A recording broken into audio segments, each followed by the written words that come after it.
All right, we want to remind you that our prayer lines are available for you. If you want to call, if you need someone to talk with, you can always call our 100 Huntley Street prayer lines 24 hours a day, 7 days a week. And you'll see the number from time to time come up to the bottom of your screen. Well, we're privileged to have joining us now a true country music legend. With the success of some 100 albums and numerous top 10 hits, his fans have spanned the generations. He's sung with such stars as Patsy, Cline, Buddy Holly, Gene Vincent, the Everly Brothers, and many other top names. He hosted a popular Canadian country music television series and has been called the International Ambassador of Country Music. Please join us in welcoming back to 100 Huntley Street, George Hamilton IV. Thank you very much. Welcome. Good to be with you. So good to have you. It's great to have you back. Thank you. You've been from time to time through the years, one of our favorite guests here on 100 Huntley Street. Well, appreciate that. As we say at the Grand Ole Opry, the feeling is mutual. Yeah. Absolutely. Well, with a name like George Hamilton IV, it almost begs some history there of your family heritage. You're not the first George Hamilton, Absolutely. obviously. You're right. Bring us back a little bit. There were three before me, my daddy and grandfather and great-granddaddy. They were all mountain folks from the Blue Ridge Mountains of North Carolina. My great-granddaddy was a real hillbilly down there, and my grandfather moved to the town of Winston-Salem to work for the railroad. That's how I became a city billy instead of a hillbilly, because he moved to town. But when I was born, they were all still living, so they gave us all a number to keep us straight. And I ended up with a 4, and now there's a George Hamilton V. Wow. One of our sons is also a singer, and about 5 years ago now, he and his wife presented us with a new grandson, George Hamilton VI. Wow. So it kind of goes on Keeps and going on. Don't ask me about the 7th. That'll be his problem. Yeah. We'll leave that with him. Now, yeah, go ahead. I was just going to say, so was your family then influential in you becoming interested in country music? My grandfather, having been a mountain man who came to town to work for the railroad, he had a love for mountain music, of course, and also for Jimmy Rogers, the singing brakeman, who was an influence on Canada's own Hank Snow as well. But my granddaddy loved country music. He liked to listen to the Grand Ole Opry on the radio and had a lot of old 78 records and a wind-up Victrola. And I got to listen to a lot of Gene Autry and Wilf Carter and Hank Snow and all those guys when I was young. Just as a youngin', as they might have said there in North Carolina. Now, we have something there, and we want to take out. We got to figure out why are they on the set here? I love chocolate, so Oh, I you have do? no aversion to having a chocolate bar on the set. But there is a Rose and a Baby Ruth candy bar. That's now, right. oh, here we go. Sorry about that. And I know that there's significance to these things. Tell me about that. What does this have to do with your music? 50 years ago, next year, on June the 18th, 1956, I went into the campus radio station at the University of North Carolina and recorded my first record. And it was all about a kid who couldn't afford to give his sweetheart a box of chocolates or a bouquet of flowers. Just one rose and a little candy bar called a Baby Ruth. And it was my first record. It was a million seller. The only one I ever had, kind of like starting at the top and working down, you know. I mean, when you start out with a gold record, how do you follow that?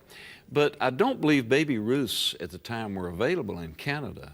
So someone went in and overdubbed candy bar or chocolate bar over the word Baby Ruth. Oh, because the Canadians wouldn't know what you're singing about. That's right. And I'm not sure if they're available here now or not, but the Baby Ruth is kind of a standard fare for kids down in the States. It's a very popular chocolate. Now, because it was such a famous song, I'm sure many of our viewers would be very familiar with that song. So could you just refresh our memories a bit? I'd love to.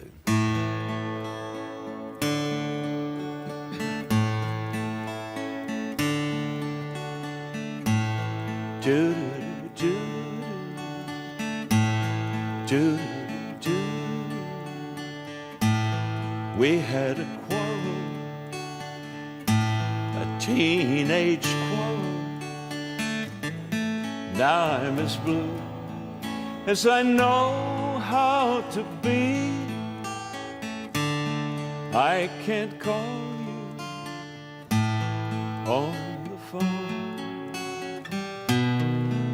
I can't even see you at your home. So I'm sending you this present just to prove I was telling the truth.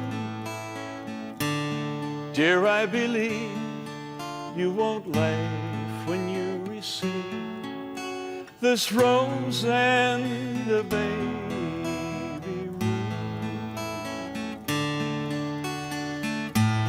Do-do-do-do,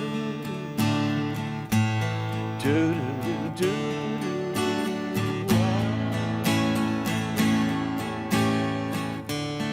I could have sent you an orchid of some kind,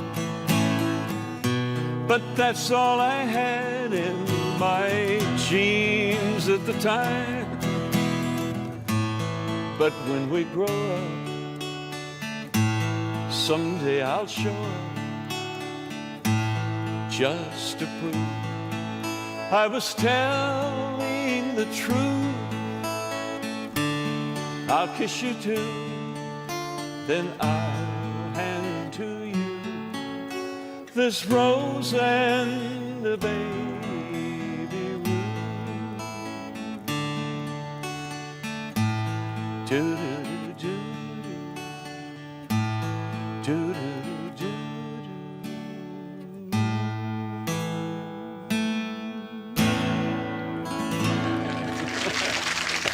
You'll have to admit it takes a lot of nerve for somebody at my age and stage to sing about a high school romance and a teenage quarrel. You know what? I can see why that would have been such a famous song back in those days. That's a beautiful song. One of the things I love about country music is that it's usually just telling a story, just a down-home story that is really personal to someone, and I think that's what really makes it grab people's hearts. It's a form of folk music, really, music of the people. For about 3 years after that song came out, they didn't know what to do with me on the road because I wasn't really a hillbilly and I wasn't a rock and roller. So they called us rockabillys then. You know? We were touring with folks like the ones you mentioned, Buddy Holly and the Everly Brothers. Those were wonderful times, but I wanted to be in Nashville. That's where I wanted to. Well, your first #1 hit came in 1963 with a song called Abilene. That's right. Now, is there a biblical connection to Abilene? I read somewhere that there is. Luke 3, let's see, Luke 3, verse 1 refers to Lysanias, the tetrarch of Abilene, back in the days when John the Baptist began his ministry. They tell me that the capital of Abilene is Abilene, and it's about 18 miles northwest of present-day Damascus, Syria. That's probably about all the information you folks needed about Abilene this morning, more than you wanted to know. Well, what's some of the background of the song then? And we do want you to play a few bars of that too. It's an old cowboy song. You know, in the old days, the cowboys would run their cattle up the Chisholm Trail from Texas to Abilene, Kansas, and it was the home of Dwight D. Eisenhower, one of our presidents. But the song was all about the cowboys reminiscing about Abilene, prettiest town I've ever seen, at the end of the trail ride when they took the cattle north. 1963. Abilene, Abilene, prettiest town that I've ever seen. The folks out there don't treat you mean in Abilene, my Abilene. I sit alone most every night, watch those trains pull out of sight. Don't I wish they were carrying me back to Abilene, my Abilene. Crowded city, there ain't nothing free, nothing in that town for me.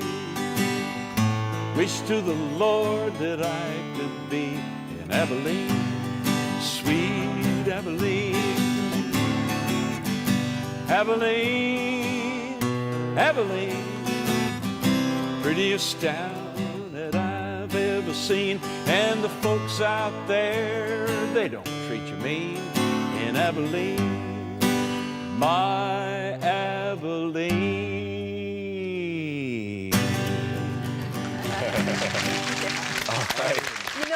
remember that song. That You were song just is a little tiny very- girl. Well, you know what? 1963 is the year we were That's both the year we born, were actually.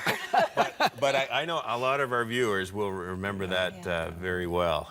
Well, it was one that I never get tired of singing because, like A Rose and a Baby Ruth, it was one of those starting points in music for me, and helped to get me part of the Grand Ole Opry and on RCA.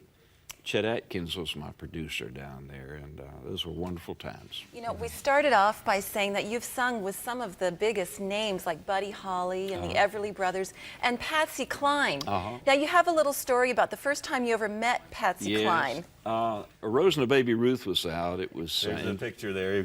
1956. And I walked in, that's backstage at the Jimmy Dean show in Washington, D.C. He had a television program in the 50s.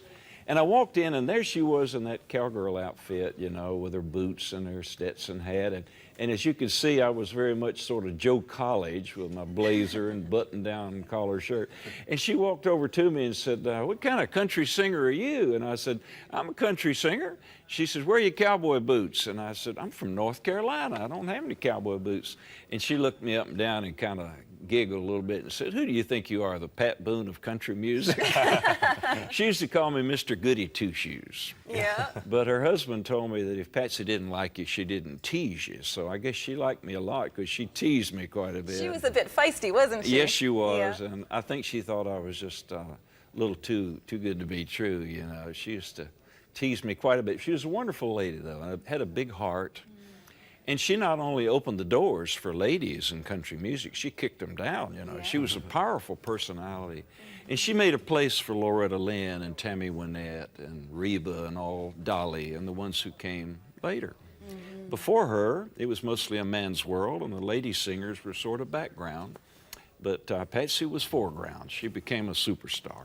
Now, I know that growing up in North Carolina, like you said, in the back hills of North Carolina, and then becoming this city boy who's in the front of the bright lights and singing all over, having your records played all the time, what did your family think of all of this? Your family who was left back in North Carolina listening. My dad was a businessman, but to his everlasting credit in my mind, he never tried to talk me into following in his footsteps. You know, he used to say, whatever you want to do in life, just try to do it well and find something you love and give it your best.